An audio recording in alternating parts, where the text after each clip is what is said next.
Hello comic fans, yes, all great. Today I want to talk about silent comics, comics without words.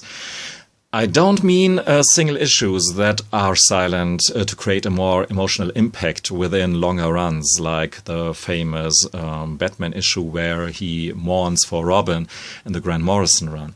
No, I mean complete story arcs, trades, collected editions that are silent.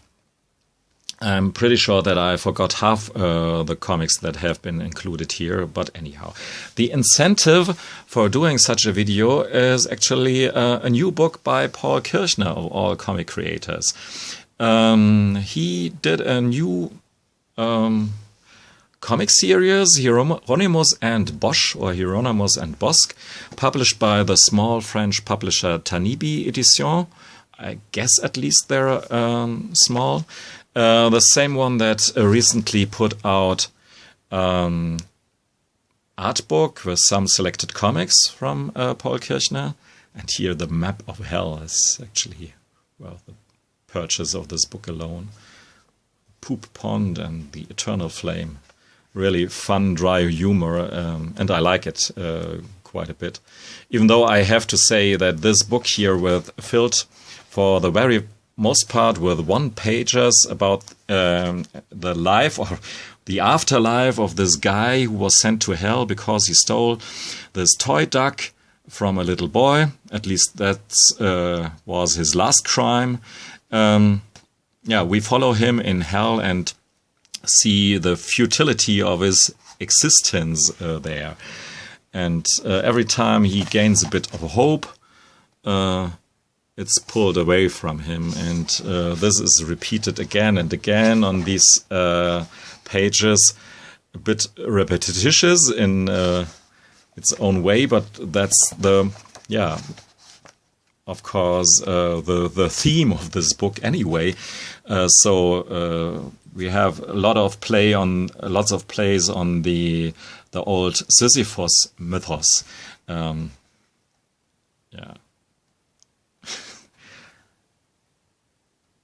I think this is quite fun, but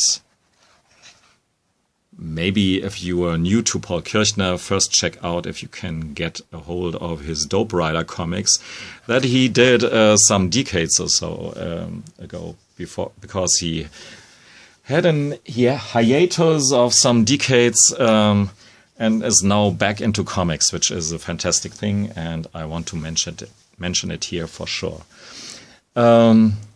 Another beast here is Gardens of Glass, done by a guy called Lando and published by Breakdown Press. And this nice soft cover with a bit, very thin paper that's almost translucent at some point. Don't know if you can see this here. It doesn't bother me too much, and sometimes it's even cool to see the intricate line work blend together with the line work from the next page. However, this is some story about harsh Olympic Games, survival games in the future, done in these linear clear, I don't know, very art that relies heavily on the outlines and very precise outlines. And this is really the stuff you will remark at first and which pulls you through the stories. The longer the better, I would say. The shorter ones are I'm not so crazy about them, but overall this book here is really interesting, and how he plays on the importance of lines, how they can form new universes on the paper. The fantastic journey of that can be drawing and making art. That's really fascinating here.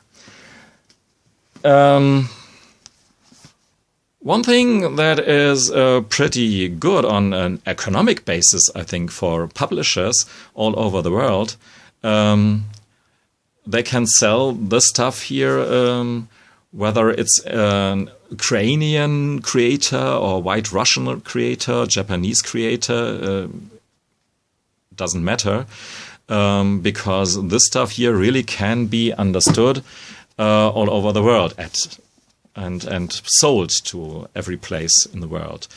Holopress is an Italian publisher who does a lot of comics translated into English, but this stuff here has not to be translated.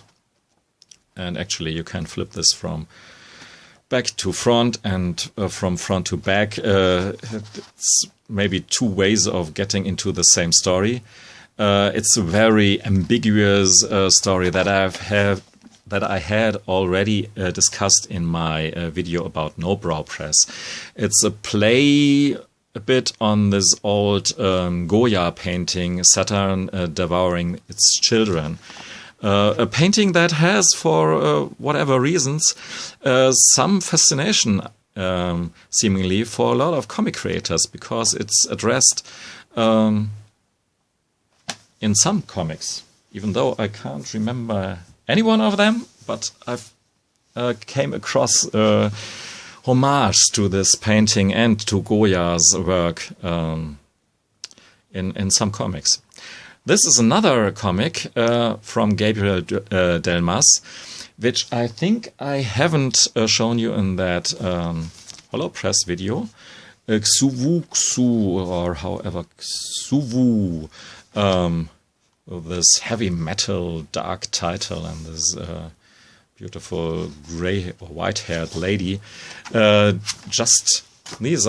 is just a really short comic, just containing some few pages printed on fantastic paper. This is really art print, almost cardboard paper, and you can see it as an art catalog in a way, but somehow you see a story unfolding that's a bit difficult to tell what's going on here. And of course you have this connection to classic painting, but it's really whacked out, maybe like Goya working for a modern cartoon studio, don't know. And there it has this druggy feeling, and this more so when you read the back interview with the title "Eating Some Mushrooms with Gabriel Delmas at Fungus God Shrine." Yeah, so it's a bit druggy, of course. Talking about, maybe druggy, or what your brain feels like after reading or not reading this book here, published by Koyama Press, Soft X-Rays Mindhunters. This is a very soft cover book, by the way, with very slick paper that I usually don't like too much, but in this case it's a good choice of paper, even though it's very, it does have some glare on it. We have some introduction pages for the single chapters introducing us to these characters, but don't think that these are all the characters in this book here. Houseman and Inko and Palomi and the brother Pig and so on, the Trivia Brothers. The stories in the beginning are, you will get a whole cast of additional characters, but these are the Mindhunters stealing brains with some plunger device. And I think here we have him. Here we have them with this plunger device. I think these have to be some kind of evil brains that are plunged away by the two of them, because I figure them to be the good guys. Sometimes it looks a bit more like manga, sometimes a bit less, and it's totally colorful, but pretty incomprehensible for a lot of parts. or maybe it's just me not trying hard enough. I get the meaning of some story parts here and there, and it's not so hard. But the overall story and stuff like that, it's a bit hard to decipher, to come around, to wrap your brain around, especially when you're doing it like me. I just can read some pages, this in small chunks, because it's just too colorful, and I'm poisoning my brain with these nice colors. Very interesting, very, very recommended book.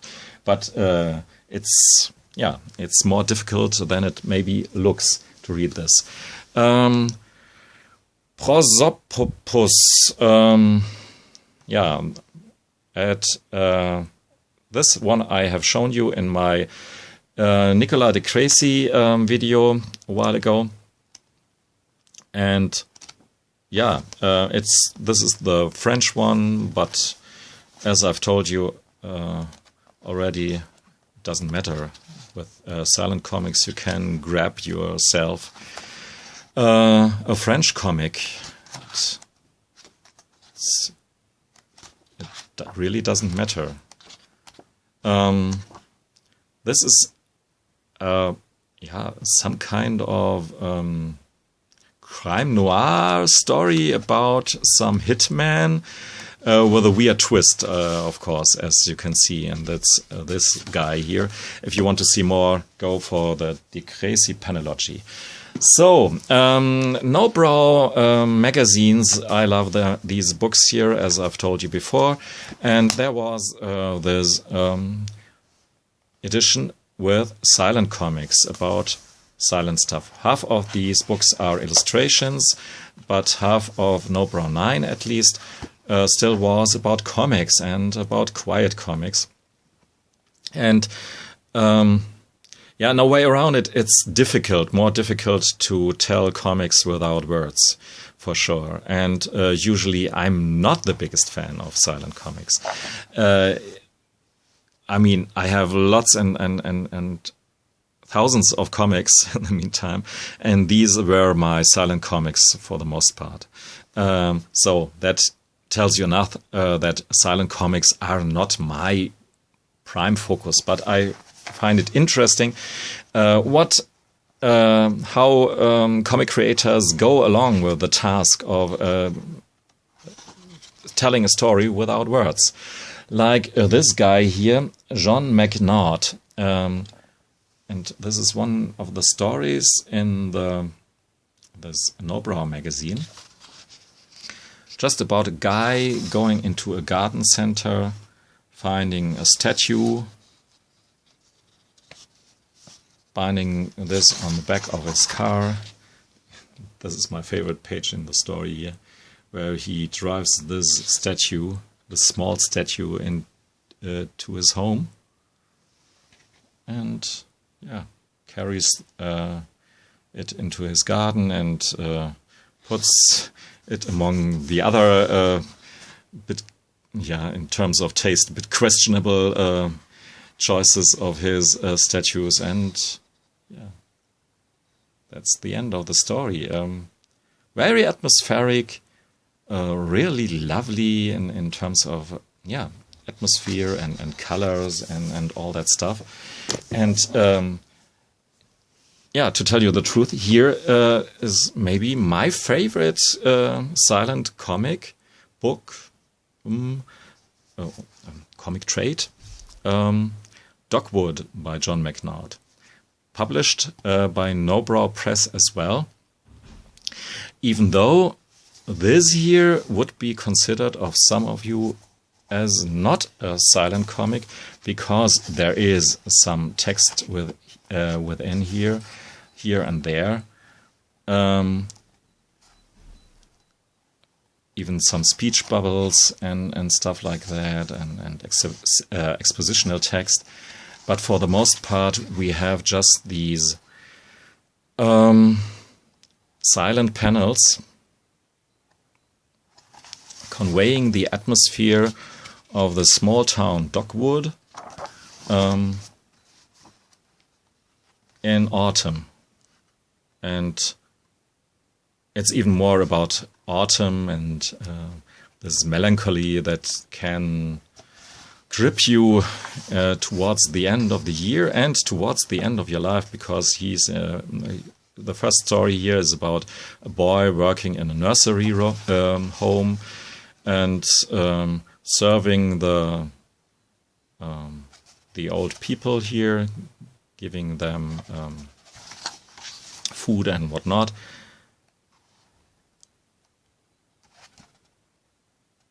And it's just told in these very melancholic bayeux way, in a very silent way, even though you have sound words. But this is just the futility of existence again. This little butterfly thing here that cracks into the radiator and dies. End of the life in 6 very, by the way, panels. And I love this one here, this panel here.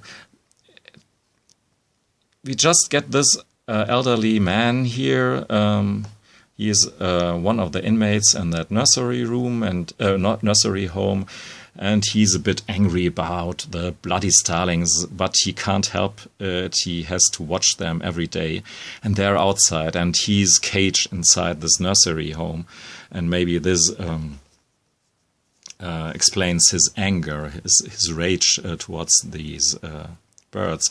And then you have this panel that is totally simple, but you see the starlings or whatever birds they are outside, and the sky and the trees, and you see the reflection of this prison-like room with a stupid TV program inside that this guy here has to endure every day. So this panel is as simple as it is. It's fantastic. And we have these animals all over this place here, and there's, in terms of events and action, there's nothing in this book, absolutely nothing. It's all about atmosphere. And in fact, if you would turn this into a prose novel, you will be finished after 3 sentences, more or less. And it's not a story at all, to be frank.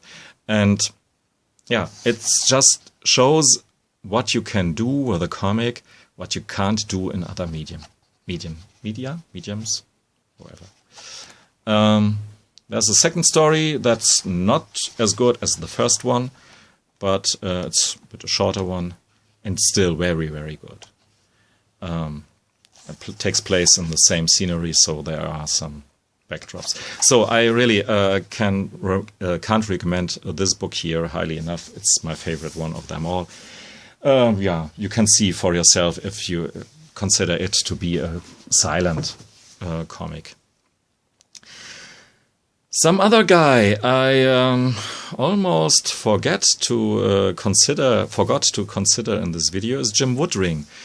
And here's an older collection, I guess, Fantagraphics book with black and white comic stuff from him.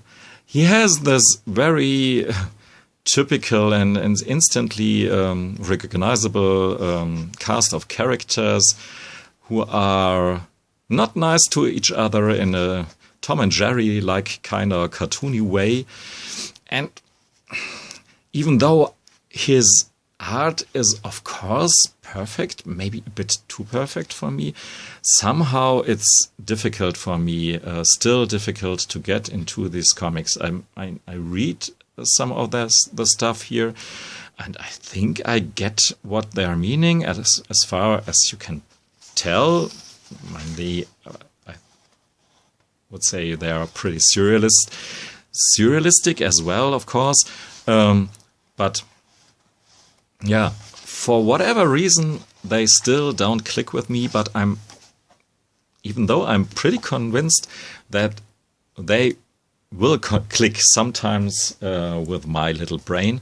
And when this will happen, I would do a video about Jim Woodring. But yeah, so far I just can tell you, nice looking book, but I don't really know what to make of it. And I have some floppies here and there that I grabbed for cheap here and there because I'm pretty intrigued of Jim Woodring's art. So, this is all the stuff here that I've shown you today. So, thanks for listening and watching. Goodbye.